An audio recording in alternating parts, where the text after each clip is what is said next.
Welcome! Together we're going to embark on a journey to make the controversial sequel to Wonder Woman better. Now I want to warn you up front, I do not have an encyclopedic knowledge of Diana Prince's history. I did a little research, but don't expect this script to be super lore accurate. That being said, before we jump in, let's set a few ground rules. Number 1. The cast must be the same. Personally, I'd prefer not to reuse Steve Trevor, but I get why they did. We'll discuss him in the end. Everyone in this script will be the same character, although stay tuned as they won't be exactly the same. Number 2. The budget must remain the same. $200 million is a hefty sum, so I think with that amount this restriction is almost unnecessary. WoW movies are expensive. Number 3. No returning to Themyscira and no lore retcons. I know in the comics Wonder Woman is more involved with her homeland and the Greek pantheon. Or at least I think I know, I'm more of a Marvel guy than DC. Either way, all the Greek gods died in the first Wonder Woman movie, and the Amazonian queen told Diana she couldn't ever return home. I'm not going back on either of those things for the sake of continuity. We're gonna have to start fresh. Get it? Got it? Good. Let's get started. And since I'm changing things, let's give this a new title.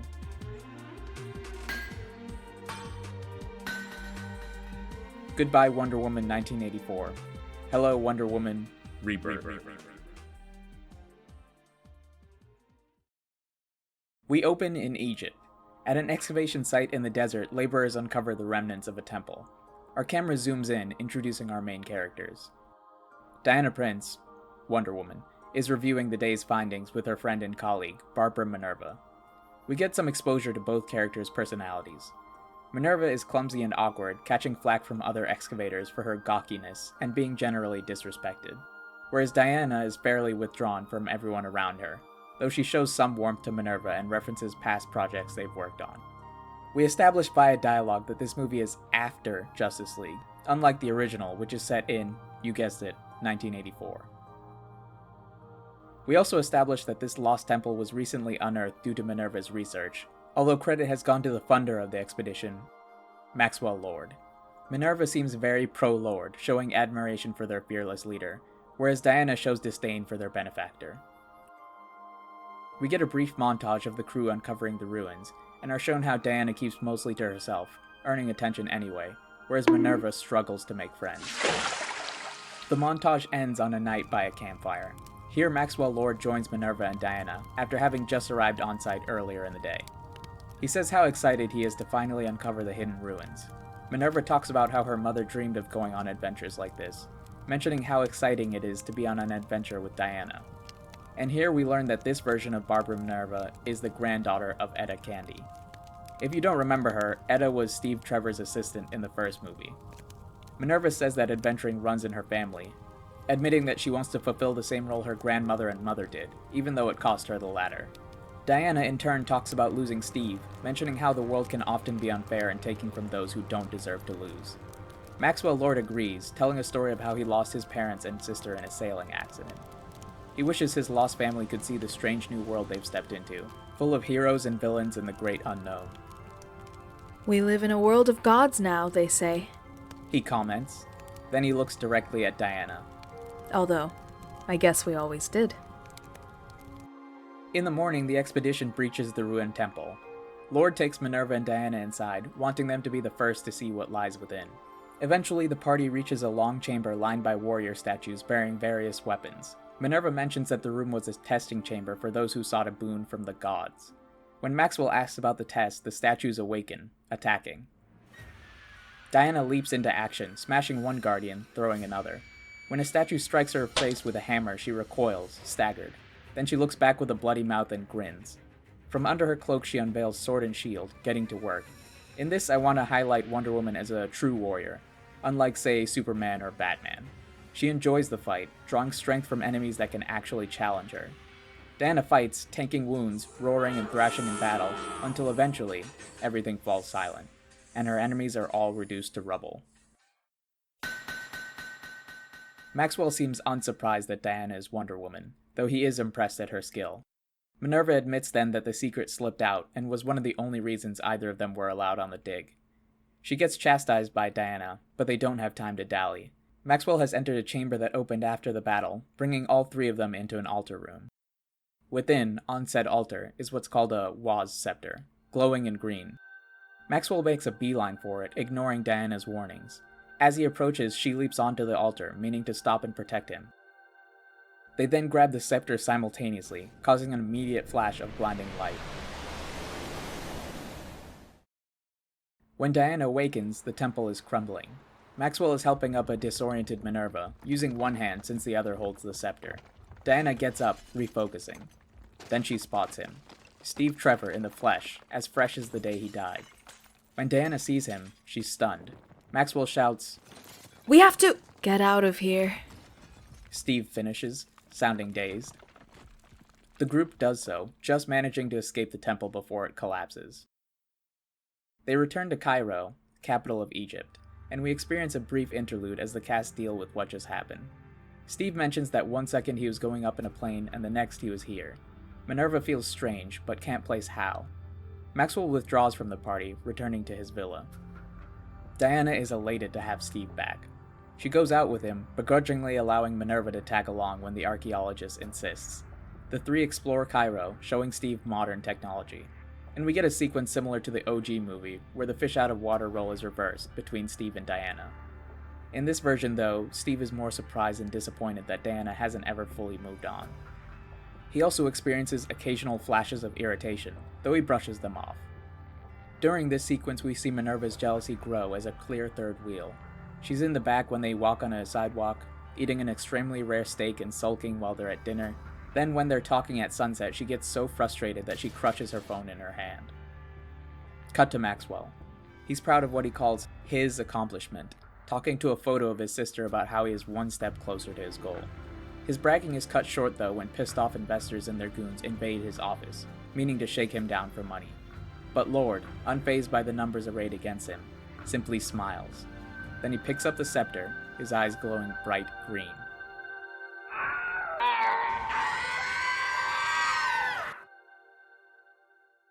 Back to our trio. Minerva's display of power has triggered the team's research into what exactly happened at the temple. The three investigate the god of said temple, Set. Diana surmises that Set granted gifts for completion of the Trial of Might, which was her beating the brakes off those statues.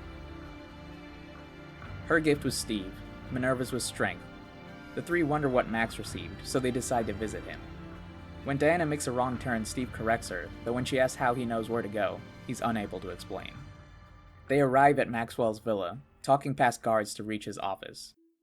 When Maxwell sees them, he grabs his scepter. He's sweaty with bags under his eyes.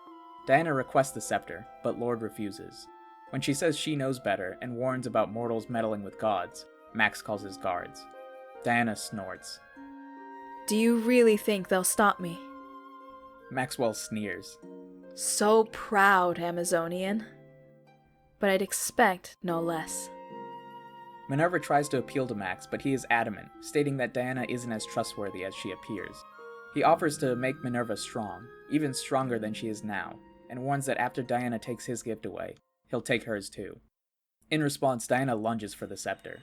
Maxwell teleports, landing in the courtyard of his villa, then scrambles into a car to drive off with a mercenary convoy. Diana, Steve, and Minerva dispatch the villa's guards, then pursue in their own vehicle, and we get a chase scene similar to the one from the OG movie, although this one includes a slight twist in that Minerva participates. During the chase, Maxwell builds power, causing him to glow brighter. Diana fights to him, landing on his car, ripping the door off and reaching in, only for Maxwell to teleport once more, this time out of sight. Diana then flips to the front of the car, digging her heels into the road to stop its advance before it runs over kids. Steve limps over, looking haggard. Minerva joins the two, asking what the play is. Diana decides that they need to remove and or destroy the scepter to get rid of Max's powers before he hurts himself or others even more. Steve agrees, but Minerva refuses. "You don't get to be the only one who's strong." Diana tries to explain that it's not that simple, but Minerva flees, disappearing into the streets. Meanwhile, Maxwell lands after his teleport. He's wounded, the power he's wielding clearly overloading his body. He mentions needing more time to adjust, but limps from the alley he landed in, telling himself that he doesn't need much longer anyway. Back at our hero's HQ, Diana and Steve prepare to hunt their target. Diana mentions calling in a favor to see if they can locate him, but Steve reveals that he already knows where Maxwell is. When Diana asks how, Steve mentions that he can feel Lord. There's a link between them that he can't explain, causing him to feel pain whenever Maxwell uses his powers. Steve then guesses that said link might be the key to beating Maxwell, but Diana doesn't want to hear it. Back to the villains. Maxwell has taken over a fort, specifically the Citadel of Kate Bay. Look it up, it's pretty cool. On Egypt's northern coast. He chalks runes on the ground while mind-controlled guards protect him, but suddenly they fall. Maxwell rises to meet his attacker. Minerva reveals herself, stating that she tracked his scent. But she's not here to fight. She's here to secure the power she knows she deserves. Maxwell nods. I knew you would see the light. My greatest champion. At night, Diana and Steve fly to Alexandria, the coastal city Maxwell is in, via a personal Wayne Industries jet. Despite Steve's piloting, they're shot down, causing him to parachute to safety. Diana just jumps, landing before the fort while the ship crashes into the ocean. She and Steve sprint inside, fighting through guards until they reach the main chamber. Here, Maxwell is within a circle of runes, scepter aglow. He turns to greet the two heroes, eyes shining, his body trembling just as Steve's does. And here, Maxwell explains his motivation. His story of his family wasn't fully true. His parents perished in the sailing accident, but his sister lived. He and her clung to driftwood until they washed ashore. They reached an unknown land full of strange women. When those women found them, they took his sister in as one of their own. Then they banished him back to the world of man, alone. Maxwell wants to use his new powers, the powers of a god, to find Themyscira, then reveal it to the world so he can at last be reunited with his sister. That'll only bring chaos, Diana warns. This world will destroy them. Maxwell just smirks. Good. Minerva attacks, having now fully become a cheetah girl. She and Diana fight, with the Amazon first on the defensive, then putting in more and more effort as Cheetah proves to be a formidable opponent. Talking down Cheetah is impossible. Diana has to fight for her life. Steve tries to breach Maxwell's circle despite his weakened state, but a bubble of magic protects the villain. After a brutal exchange, Diana manages to get the upper hand on Cheetah, knocking her out. Then she joins Steve in trying to breach the bubble, but strength alone isn't enough. And at that point, Steve's shoulders sag, so he turns to Diana. It has to be me. She refuses, but he insists. They go back and forth while Maxwell's spell grows in power, until eventually, Diana concedes. They hug, kissing one last time. They say they love each other. Then Diana stabs Steve. The spell flutters, then explodes. The rune circle is destroyed, Maxwell vaporized, and once again, all goes white.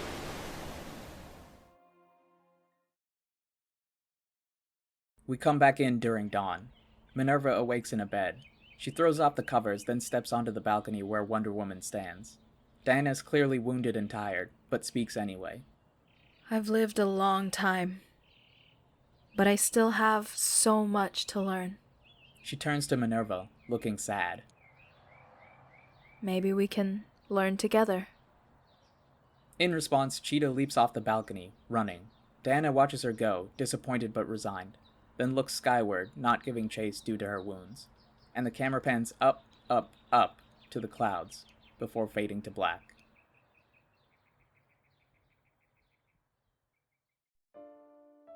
That's it for Wonder Woman Rebirth. Let's get into the why behind some of the changes. Steve Trevor. In this version, he plays a slightly different role. Both versions of Diana are forced to sacrifice Steve, but I think this sacrifice means a little more. First, in the original movie, Diana was abusing somebody whose body Steve basically possessed. That's a very weird choice to make, so I cut that out. Second, in the OG, Diana cannot coexist with Steve. Having him fades her powers, and is directly linked to the end of the world thanks to Maxwell Lord. Whereas in this version, Steve's existence isn't necessarily a detriment. Diana must trade her happiness for Themyscira's safety. I find that to be more of a sacrifice. Keeping Steve and losing the world makes the former a moot point.